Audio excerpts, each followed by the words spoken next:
Hey, welcome to this edition of Manley Jobs. We're here with Andy Eckberg, forester for Idaho Forest Group, up here in northern Idaho and northwest Montana. He's going to show us a couple different things of what a forester does, especially one that works with small private landowners, and maybe some of the different parts of forestry that happen in different parts of the United States. Stay tuned for this whole episode. It's going to be exciting right here on Manley Jobs.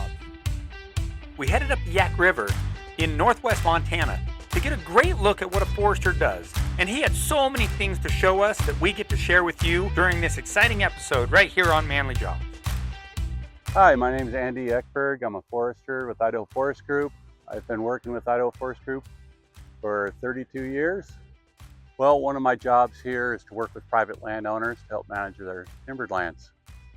We help them develop a management plan for their property based on their timber type and what they have on their property.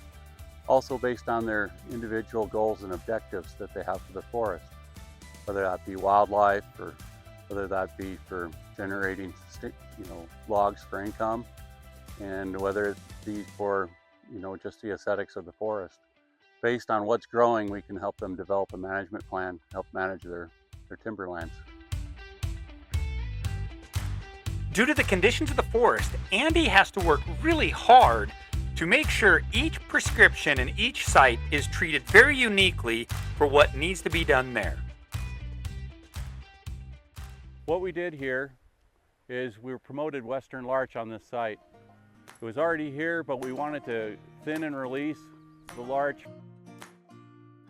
As a forester working for Idaho Forest Group, that's one of our jobs, is to walk the site, look at the timber, calculate what you're dealing with, and then talk to the landowner and formulate a plan for their goals and objectives for their property. Historically, there's large spaced on this site, about 25 to 35 feet. And we wanted to go in here and take the lodgepole pine out and some of the spruce that was growing in and around the larch. All this larch right here is about 110 years old, following the 1910 burn. So we wanted to open the larch up so that at the root level, so it has room to grow at the root level first, because that's usually where you lose larch.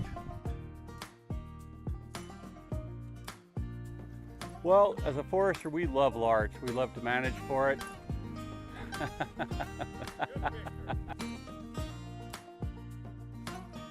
One of the benefits of being a forester working out in the woods is your pooch. Every forester needs a good pooch. I have Willie with me all the time, every day, out in the woods. And he helps clean up the forest too, as you can see.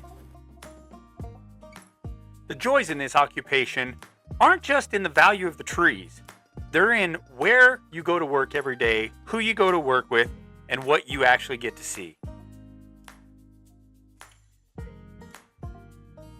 This area, we did not manage this little pocket in here. We left as a little reserve pocket. But you see some down material in here.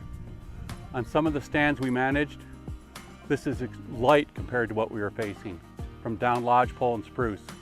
It's just the intermediate trees growing amongst the larch. They started fading out. They blow down after windstorm and so forth. And some of the fuel loading was impressive. Every single day, Andy's learning something new. And this corduroy road was one of those on this project. Many of the jobs that a forester does aren't always seen at the end of the day. Seeding in landings is one of those jobs Andy enjoys doing.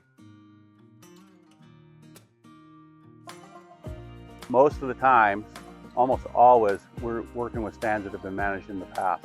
I like to mark my leaf trees with dots. It's just something I do. I don't like the big vans. We're usually on private landowners, so we want to be, something that blends into the forest a little bit better. So what we're looking at here is an agreement between a forester and a landowner, and the landowner happens to be one of my friends, that I asked him, I said, let me open up the larches here. Let me do what I need to do here. And within 5 years, you'll have wall-to-wall larch growing on this property.